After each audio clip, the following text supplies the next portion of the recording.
तो हुमनाबाद में इस बार एमआईएम इलेक्शन लड़ेंगी या नहीं लड़ेंगी? क्योंकि हमारे गयासुद्दीन साहब हमारे लिए एक सवाल करे कि एमआईएम थोड़ा नज़र नहीं आ रही है। आपको मालूम है एमआईएम लोगों के दिलों में है। जब वक्त आएगा बैलेट पे मार के मोहर जब जिताएंगे, जब मालूम पड़ता है एमआईएम क्या है। हुमनाबाद की आवाम की बदकिस्मती है कि ऐसे कैंडिडेट को जिता रहे हैं 40 साल से। हर दिन हमें देखने में आ रहा है कि कांग्रेस से, बीजेपी से, फिर जेडीएस से, एसडीपीआई से कई ज्वाइनिंग प्रोग्राम हो रहे हैं, तो एमआईएम की हुमनाबाद में हमें बहुत कम नज़र आ रही है। तो इसी के ऊपर में भी सवाल करेंगे अब्दुल। ये हम काम पे तवज्जो दे रहे हैं और ज़मीनी सतह पे हम काम कर रहे हैं। सवाल करेंगे कि आपके सामने राजशेखर पाटिल साहब और अभी सुनने में आ रहा है कि बीजेपी से सिद्धू पाटिल साहब के अगर कैंडिडेट होते हैं और जेडीएस से जो सीएम इब्राहिम साहब के बेटे, इतने बड़े बड़े दिग्गज जो कैंडिडेट जो सामने हैं, तो उसके सामने क्या ये एमआईएम मुकाबला कर पाएंगे? तो आइए जानेंगे अब्दुल रहीम मिर्ची सेठ से। देखिए, हम अल्लाह के ज़ात पे भरोसा रखते हैं। कामयाबी देना अल्लाह के हाथ में, नाकामयाबी देना अल्लाह के हाथ में। आप देख सकते हैं कि हुमनाबाद के अंदर डेवलपमेंट क्या है क्या नहीं है, आप पूरी आवाम बाखूबी जानती है। अगर उनका उम्मीदवार एमआईएम से हुमनाबाद में कामयाब भी होता है तो उसको हुमनाबाद में क्या क्या और डेवलपमेंट करेंगे? और कैंडिडेट बनने के कतार पे आए हुए हैं सैयद यासीन साहब। इन्होंने हमेशा आवाम के बीच में रहा है। तो अभी कर्नाटक में कहाँ एमआईएम? अरे कर्नाटक को पहले हुमनाबाद का तो पूरा इंशाल्लाह कंप्लीट करेंगे, उसके बाद कर्नाटक का जवाब देता हूँ मैं। क्या रहेगा? गुलबर्गे में इंशाल्लाह मजलिस का झंडा इस मरतबा गाड़ेंगे, मोहतरमा कनीस फातिमा को हराएंगे जी। गुलबर्गा में कैंडिडेट कौन रहेंगे एमआईएम? वही आप ही के दरमियान से वहाँ भी कैंडिडेट ऐसे आएगा हमारे यासीन साहब के वैसा। इंशाल्लाह बहुत जल्द वहाँ अबर आएगा, बारिश बहुत जल्द आने वाला है गुलबर्गा के अंदर। तो इसी तरह के न्यूज़ देखने के लिए बने रहिए इंडियन न्यूज़ PNN 24 न्यूज़ पे, क्योंकि हम आपको बता रहे हैं हुमनाबाद, बसो कल्याण और गुलबर्गा शहर की बड़ी बड़ी खबरें। तो इसकी वजह क्या है? क्या एमआईएम हुमनाबाद में उतरेंगे या नहीं उतरेंगे? अस्सलाम वालेकुम रहमतुल्लाहि व बरकातुहू। आदाब। आप इंडियन न्यूज़ के तमाम व्यूअर्स को मैं ख़ासकर एमआईएम के जानिब से एक अल्फाज कहना चाह रहा हूँ कि हमारे गयासुद्दीन साहब हमारे लिए एक सवाल करे कि एमआईएम थोड़ा नज़र नहीं आ रही है। आपको मालूम है एमआईएम लोगों के दिलों में है। जब वक्त आएगा बैलेट पे मार के मोहर जब जिताएंगे, जब मालूम पड़ता है एमआईएम क्या है जी। तो कोई अभी देखने में आ रहा है जेडीएस के ज्वाइनिंग प्रोग्राम देखने में आ रहे हैं, फिर एसडीपीआई के ज्वाइनिंग प्रोग्राम देखने में आ रहे हैं, फिर बीजेपी की देखने में आ रहे हैं और कांग्रेस के देखने में आ रहे हैं और भी पार्टियाँ देखने में आ रहे हैं। तो ज्वाइनिंग प्रोग्राम भी आपके नज़र नहीं आ रहे हैं हुमनाबाद में? देखिए, हम काम पे तवज्जो दे रहे हैं और ज़मीनी सतह पे हम काम कर रहे हैं और मजलिस हमेशा नक़ीब मिल्लत बैरिस्टर असदुद्दीन अवैसी साहब का कहना है कि हमें ज़मीनी सतह पे काम करना है, आवाम के बीच में जाकर काम करना है, दिखावे से दूर रहना है। तो कहीं ना कहीं हम दिखावे से दूर हैं। जो तमाम पार्टियां हैं वो दिखावा कर रहे हैं। हम इंशाल्लाह दिखावे का काम उस दिन, जिस दिन इलेक्शन है, मोहर जिस दिन लगाना है, इंशाल्लाह एमआईएम को मोहर लगाने का काम उस दिन करेंगे इंशाल्लाह। आप देखना। ये हुमनाबाद से अभी एमआईएम के कैंडिडेट कौन रहेंगे एमआईएम से? देखिए, हुमनाबाद से हमारे यासीन साहब का एप्लीकेशन आ चुका है और और दो लोगों का एप्लीकेशन आया है। इंशाल्लाह आप तमाम के बीच में से सबसे ज़्यादा जो मेहनत करते हैं यासीन साहब जैसे बंदों को चुनकर निकालेंगे इंशाल्लाह। वक्त आया तो हम यासीन साहब के साथ ठहर कर इंशाल्लाह इनको कैंडिडेट बनाएंगे। आपको क्या लगता है कि सेठ यहाँ पे हुमनाबाद में आप ये कैंडिडेट उतारने की बात कर रहे हैं एमएलए की, आपको नहीं लगता कि यहाँ पर इतने बड़े बड़े दिग्गज नेता हैं जैसे कि राजशेखर पाटिल साहब है, अभी सुनने में आ रहा है कि बीजेपी से टिकट सिद्धू पाटिल साहब को मिलती है, और जैसा कि अब देखने में आ रहा है कि स्टेट के प्रेसिडेंट जेडीएस पार्टी के सीएम इब्राहिम साहब के बेटे भी हुमनाबाद में हैं, तो आपको क्या लगता है कि हुमनाबाद में एमआईएम कामयाब हो पाएंगे? देखिए, हम अल्लाह के ज़ात पे भरोसा रखते हैं। कामयाबी देना अल्लाह के हाथ में, नाकामयाबी देना अल्लाह के हाथ में। हम हमेशा कामयाब होते हैं बोलकर हम फैसला नहीं करते। अल्लाह कामयाब करने वाला है और हमारे नसीब में कामयाबी है तो इंशाल्लाह ज़रूर जीत कर आएंगे। हम अल्लाह की ज़ात पे उम्मीद है, हम मेहनत करेंगे, अल्लाह कामयाब करने वाला है।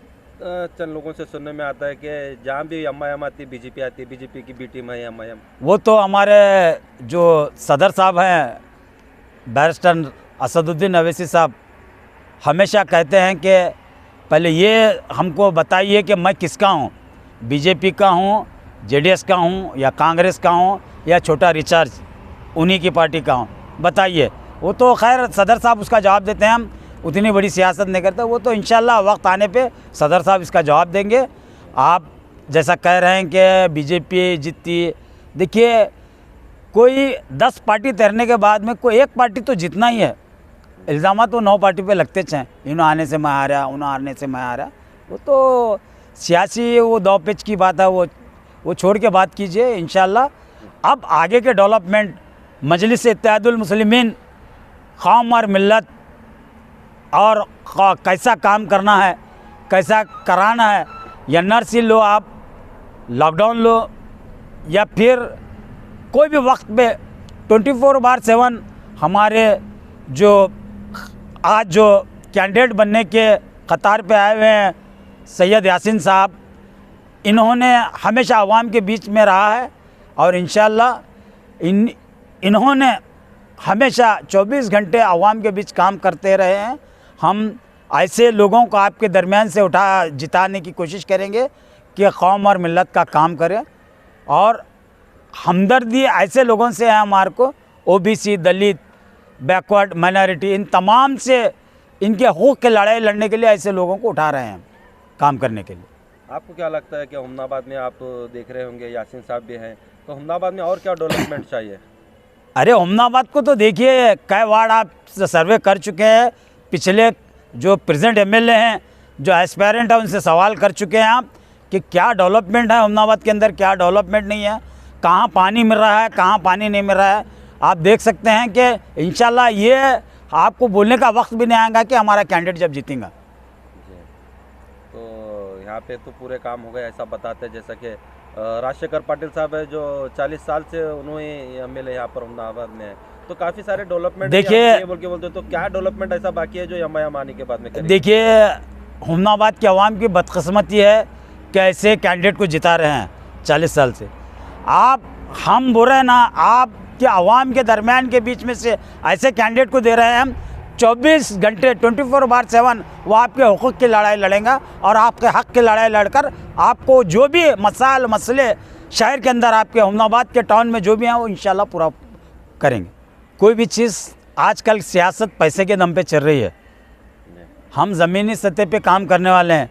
अवाम अगर जो शख्स ज़मीनी सतह पे काम करना चाहता है, आज जो कैंडिडेट ठहरने वाला है वो आज पैसे लेकर वोट लेता है, पैसे देकर, कल वो कतई आपको नहीं मिलता।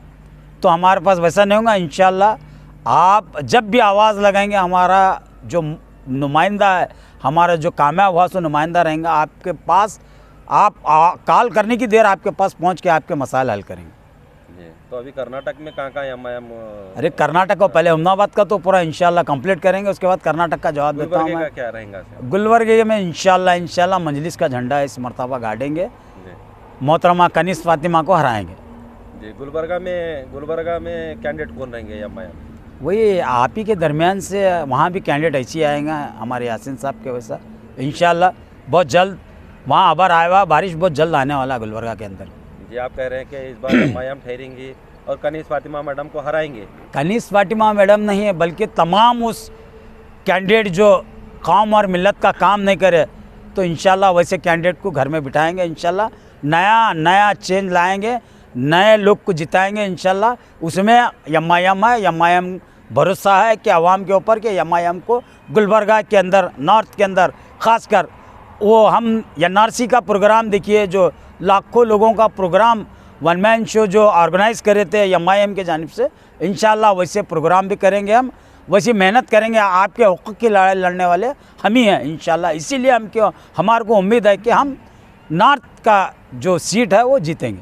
तो हुमनाबाद के क्या मैसेज देना चाहिए? हुमनाबाद के तमाम बिरादरान वतन, बिरादरान इस्लाम से यही गुजारिश है कि आप हमारे जो नुमाइंदे हैं, जो 24 घंटे आपके साथ रहते हैं, उनको जिताइए, एक मरतबा जिताइए। इंशाल्लाह आपको हर वो काम करने के लिए सहूलत हो जाएंगे और आपको कभी बोलने की ज़रूरत नहीं पड़ेगी कि हमारे कैंडिडेट को ये काम करे, ये काम नहीं करे। आप देख सकते हैं कि हुमनाबाद के अंदर डेवलपमेंट क्या है, क्या नहीं है, आप पूरी आवाम बाखूबी जानती है।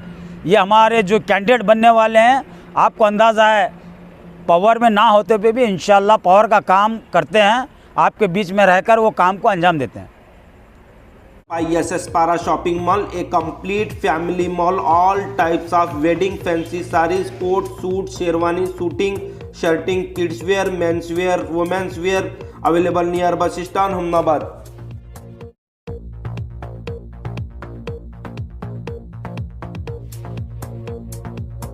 By QP Hospital, Accident, Trauma, Surgical and Critical Care, Gulbarga. Knowledge Park High School, KHB Colony near Umar Masjid, Baswa Kalyan. Ayurvedic Glamour shampoo with conditioner, Indian hair oil and all Ayurvedic products available. By Grand Star Hotel with AC and non-AC family room opposite bus stand, Humnabad. Yes, Mehboob Dhaba Veg and Non-Veg Family Restaurant, Mumbai to Hyderabad Road, NH 65.